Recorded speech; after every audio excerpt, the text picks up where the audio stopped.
Recording macro का use करते हैं कि जब भी हम कोई इंपॉर्टेंट काम करते हैं उसको रिकॉर्ड करके रखते हैं। जो काम मुझे एवरीडे करना होता है सेम तरीके से सेम डेटा पे, उस काम को हम रिकॉर्ड कर लेते हैं ताकि दोबारा उस काम को मुझे करने की जरूरत नहीं पड़ती। दोबारा बस एक बटन पे क्लिक करूंगा और क्लिक करते ही हमारा काम हो जाएगा। तो इसके लिए हम मैक्रो का यूज करेंगे, उससे पहले हमें कुछ चीजों पर ध्यान देना पड़ेगा। सबसे पहले आपको मैक्रो को हैंडल करने के लिए आपको डेवलपर टैब का होना जरूरी है। Developer tab by default hide होता है ऑफिस के अंदर, आपको अनहाइड करना पड़ता है। उसके लिए हम ऑफिस बटन पे आएंगे, एक्सेल ऑप्शन पे जाएंगे और शो डेवलपर इन रिबन पे क्लिक कर देंगे एंड ओके। तो आपको डेवलपर टैब यहां आ जाएगा। दूसरा, माइक्रो सिक्योरिटी को आप अनेबल कर लीजिए। माइक्रो सिक्योरिटी अनेबल होना चाहिए ताकि अगर अनेबल नहीं करोगे तो एवरी टाइम जब भी मैक्रो फाइल आप खोलोगे तो आपसे एवरी टाइम अनेबल करने के लिए पूछेगा। तो आप हर टाइम अनेबल करना चाहते हो या फिर वन टाइम सेट कर दो ताकि वो अनेबल रहे, बार बार आपको परेशान ना करे।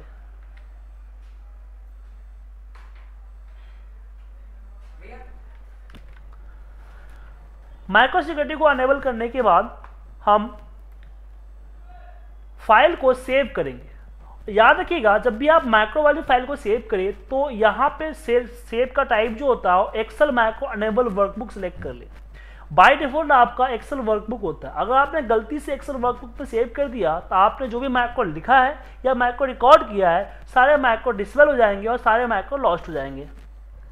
लेकिन मेरे सिस्टम में जैसे देखा आपने, जब भी मैं कंट्रोल एस दबाता हूं तो डिफॉल्ट यहां पे मेरे पास मैक्रो अनेबल वर्कबुक आता है, क्योंकि मैंने एक्सेल ऑप्शन के अंदर में जाके सेव में जाके मैं डिफॉल्ट सेट कर दिया है कि जब भी मैं फाइल सेव करूं मेरा default file macro enable workbook में ही सेव हो। इसलिए तो ये 3-4 चीज ध्यान रखिएगा। कभी भी मैक्रो को एक्सेल वर्कबुक में सेव मत कीजिएगा, हमेशा इसको मैक्रो अनेबल वर्कबुक में सेव कीजिएगा। मैक्रो सिक्योरिटी ओपन कर लीजिए। उसके बाद अब मुझे काम करना स्टार्ट करना है। तो जब भी आप काम करोगे पूरा एक तरीका लिख लो, क्योंकि जब भी आप काम करो गलती मत करना, कंट्रोल जेड मत करना, किसी अदर सीट पे मूवमेंट मत करना, क्योंकि हर एक एक्शन का आपका रिकॉर्डिंग होती है। अगर आपने मैक्रो को रिकॉर्ड करते समय आपने किसी और सीट पे चला गया तो वो सीट एवरी टाइम होना चाहिए आपके, जब आप रन करो तो एवरी टाइम वो चीज़ होना चाहिए। तो दिक्कत हो सकती है, तो इसलिए इस चीज़ों पर ध्यान दीजिएगा। अब मैं आपके सामने एक सिंपल सा मैक्रो रिकॉर्ड करने जा रहा हूं। मैं एक छोटा सा टैम्पलेट बनाने जा रहा हूं, जो मुझे बार बार टैम्पलेट को कॉपी पेस्ट करना पड़ता है या बनाना पड़ता है। तो मैं रिकॉर्ड पे जाऊंगा, मैक्रो का नाम डिफाइन करूंगा, शॉर्टकट डिफाइन करूंगा किसके जरिए रन हो सके।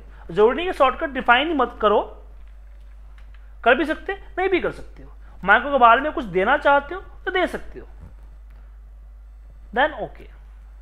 अब मेरा मैक्रो स्टार्ट है, देखिए यहाँ पे स्टॉप का बटन आ रहा है, यहाँ पे स्टॉप मैक्रो आ रहा है, और जो भी मैं काम करूंगा हर एक चीज मैक्रो उसको कोड में कन्वर्ट करता चला जाएगा। तो मैं यहाँ पे डालता हूं डेट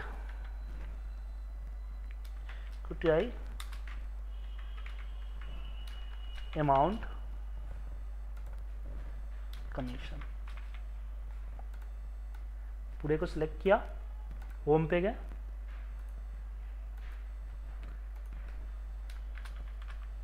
टोटल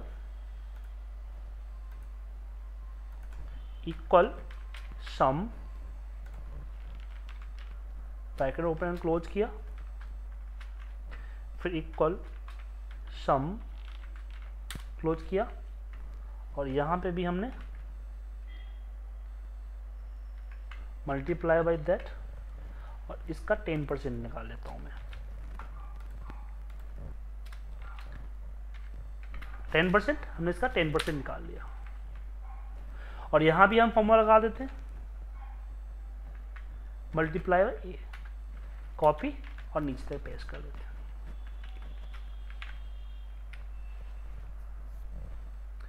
और नीचे वाले को बोल्ड कर देता हूं और स्टॉप करता हूं। अपने मैक्रो कंप्लीट हो चुका है, अब मैक्रो को स्टॉप कर देते हैं। तो आप देखोगे आपके डेवलपर टैब में जब मैक्रो में जाओगे तो मैक्रो लिस्ट में आपको यहाँ पे मैक्रो 1 नाम का मैक्रो बन गया।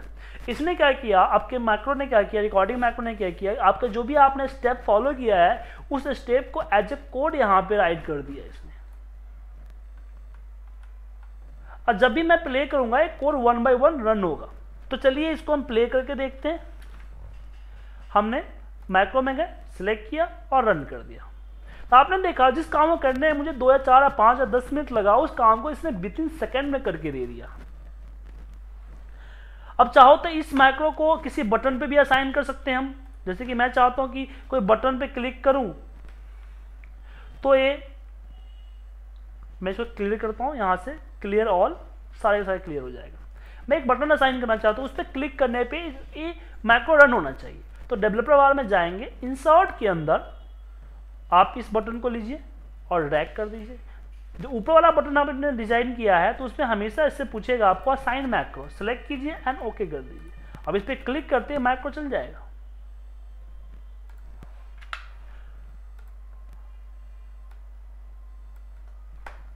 दूसरा, अगर आप कोई पिक्चर्स पे करना चाहते हो, मैं इस पर दोबारा क्लियर करता हूं, कोई पिक्चर्स या कोई ग्राफिक्स तो उस पर भी कर सकते हो। जैसे मैंने एक ग्राफिक्स में गया, सैप में गया और मैंने एक अपना खुद का एक डिजाइन किया है रन, और इसकी अपनी खुद की फॉर्मेटिंग मैंने यहां से डिसाइड कर ली है। मैं चाहता हूं इस पे क्लिक करते ना मैक्रो रन हो जाए, तो इस पे भी हम असाइन कर सकते हैं। राइट क्लिक, असाइन मैक्रो और मैक्रो सिलेक्ट करके ओके कर देंगे। अब इस पे भी मैं क्लिक करूंगा तो मैक्रो रन हो जाएगा। और जो चीज मैंने की है सारी चीजें यहां पे आ जाएगा। दूसरा, अगर आपने गलती से या फिर आपने जानबूझ के नीचे वाला बटन डिजाइन किया, देखिए 2 है, इस पे आपको मैक्रो असाइन करना पड़ता है, इस पे आपको कोड करना पड़ता है। तो अगर मैंने यहाँ पे नीचे वाला मैक्रो डिजाइन कर लिया तो इस पे आपको असाइन नहीं आएगा। तो इसके लिए आपको इस बटन पे डबल क्लिक कीजिए और मैक्रो का जस्ट नाम लिख दीजिए, मैक्रोज।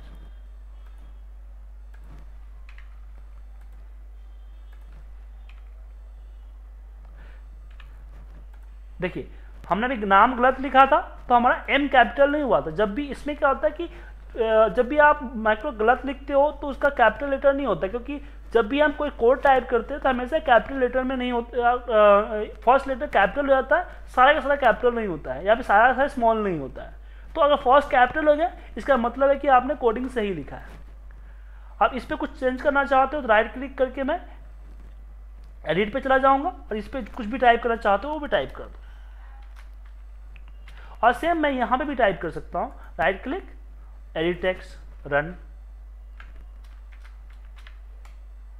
अब मैं इस पर क्लिक करूं, अब इसमें मैक्रो नहीं चलेगा। क्यों? क्योंकि ऊपर में डिजाइन मोड एक्टिवेट है। अब डिजाइन मोड को क्लिक कर दीजिए, डीएक्टिवेट कर दीजिए, अब आपका ये चलेगा। तो इस तरह से आप रिकॉर्ड मैक्रो का छोटे छोटे कामों के लिए, छोटे छोटे ऑटोमेशन के लिए, शॉर्टकट्स के लिए आप रिकॉर्डिंग मैक्रो के जरिए अपना काम कर सकते हैं।